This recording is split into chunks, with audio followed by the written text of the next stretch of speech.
മുഖ്യമന്ത്രി സ്ഥാനം സംബന്ധിച്ച് ആരുടെയും പക്ഷം പിടിക്കാനില്ലെന്നും ചോദിക്കേണ്ടവർ ചോദിച്ചാൽ അഭിപ്രായം പറയുമെന്നും രാജ്മോഹൻ ഉണ്ണിത്താൻ എം പി. കുറച്ചുകൂടെ ജാഗ്രത കാണിച്ചിരുന്നെങ്കിൽ 10ഓളം സീറ്റുകൾ അധികമായി UDF ലഭിക്കുമായിരുന്നു. ആൾക്കൂട്ടമുള്ളിടത്ത് ആളാകുന്നതിൽ കാര്യമില്ല. ഇടതുവിരുദ്ധത എല്ലാ കാലത്തും ഉണ്ടാകില്ല.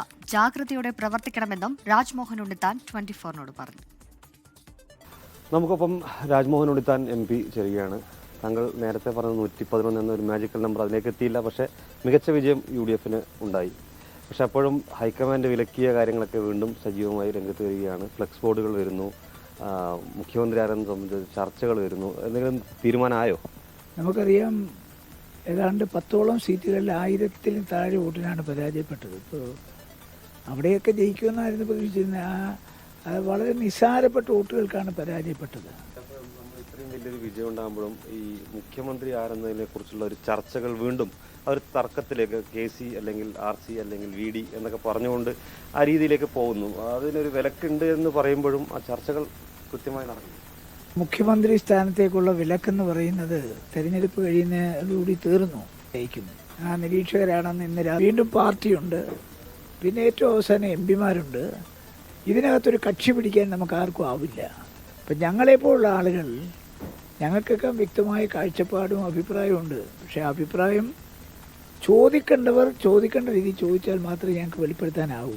നമുക്കിത് കഴിഞ്ഞിട്ട് രാഷ്ട്രീയ പ്രവർത്തനം നടത്തേണ്ട ഉത്തരവാദിത്വമുണ്ട്. ഈ വിഷയത്തിൽ ഒരു കക്ഷി പിടിക്കാൻ നമ്മളിപ്പോൾ ഉദ്ദേശിക്കുന്നില്ല. അതേ പറഞ്ഞു 10ഓളം സീറ്റുകളിൽ നിസ്സാര വോട്ടുകൾക്ക് പരാജയപ്പെട്ടു. അവിടെ കുറച്ചുകൂടി ഗൗരവം കാണിച്ചിട്ട് ചിലപ്പോൾ അത് കിട്ടുമായിരുന്ന സീറ്റുകളായിരിക്കും. അന്ന് ചോദിക്കാൻ കാരണം ധർമ്മടത്ത് VP അബ്ദുൾ റഷീദ് എന്ന് പറഞ്ഞ യുവ തുർക്കിയാണ് UDF മത്സരത്തിന് അയച്ചത്. തനിക്കൊപ്പം ആരും നിന്നിരുന്നില്ല എന്ന് പറയുന്നൊരു സംഭവം ഉണ്ടായിരുന്നു. താങ്കളുടെ ശ്രദ്ധയിൽപ്പെട്ടിരുന്നു? അങ്ങനെ നേതാക്കൾ അവഗണിക്കപ്പെട്ടു പോയ മണ്ഡലങ്ങളുണ്ടോ? തീർച്ചയായിട്ടും ഉണ്ട്. റഷീദ് പറയുമ്പോൾ എൻ്റെ മനസ്സ് വേദനിച്ചു, ഒന്ന് പിടഞ്ഞു. ആള് കൂടുന്നിടത്ത് പോയി ആളായി കാണിക്കാൻ കുറേ നേതാക്കന്മാർ ഈ പാർട്ടിയിലുണ്ട്. മനസ്സിലായില്ലേ? ആള് കൂടുന്നിടത്തേ അവർ പോകൂ. കാര്യം ആ ആൾക്കൂട്ടത്തെ അവരുടേതാക്കി മാറ്റാനുള്ള ശ്രമങ്ങളാണ്. മനസ്സിലായില്ലയോ?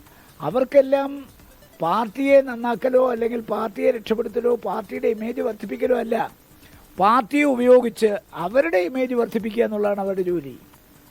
6 റൗണ്ട് ഈ റഷീദ് ജയിക്കണം എന്നുണ്ടെങ്കിൽ, ലീഡ് ചെയ്യണമെന്നുണ്ടെങ്കിൽ എന്താണ് ധർമ്മടത്തെ സ്ഥിതി? അപ്പോൾ ധർമ്മടത്ത് കാലുകുത്താൻ അനുവദിക്കാത്ത സ്ഥലത്ത് നേതാക്കന്മാർ പോയി അവിടുത്തെ ലോക്കൽ പാർട്ടിക്കാർക്ക് സംരക്ഷണം കൊടുത്തിരുന്നെങ്കിൽ, നേതാക്കന്മാർ അവിടെ പോയിരുന്നെങ്കിൽ മാത്രം അവിടെയും ജയിക്കുമായിരുന്നു. അത് അങ്ങനെ ശ്രദ്ധിക്കേണ്ട ചില മണ്ഡലങ്ങൾ കേരളത്തിലുണ്ട്. ആ മണ്ഡലങ്ങളിൽ ഒരു അനാസ്ഥ ഉണ്ടായിട്ടുണ്ട്. അതൊക്കെ പരിശോധിക്കേണ്ട വിഷയമാണ്. ഈ ഒരു മാർക്സിസ്റ്റ് വിരുദ്ധ തരംഗമൊന്നും എല്ലാ കാലത്തും ഉണ്ടാവില്ല.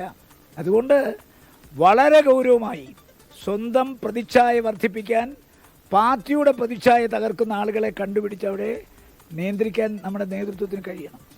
തീർച്ചയായും അദ്ദേഹം പറഞ്ഞത് തന്നെയാണ്. CPM വിരുദ്ധ തരംഗം എല്ലാ കാലത്തും ഉണ്ടാകണമെന്നില്ല, പാർട്ടിയെ അതിൻ്റെതായ രീതിയിൽ തന്നെ മുന്നോട്ട് കൊണ്ടുപോകണം എന്ന് അദ്ദേഹം പറയുന്നു. മുഖ്യമന്ത്രി ആരെന്നത് സംബന്ധിച്ച ഒരു തർക്കമല്ല, അതിന് കൃത്യമായ പ്രോസസ്സുണ്ട്. ആ പ്രോസസ്സ് കഴിയുന്ന ഘട്ടത്തിൽ കോൺഗ്രസിൻ്റെ മുഖ്യമന്ത്രി ആരെന്നത് സംബന്ധിച്ച തീരുമാനം വരുമെന്ന് തന്നെയാണ് അദ്ദേഹം പറയുന്നത്. കാഞ്ഞങ്ങാട് നിന്നും ക്യാമറമാൻ വിനോദ് മേലിലേക്കൊപ്പം പ്രദീപ് നാരായണൻ, 24.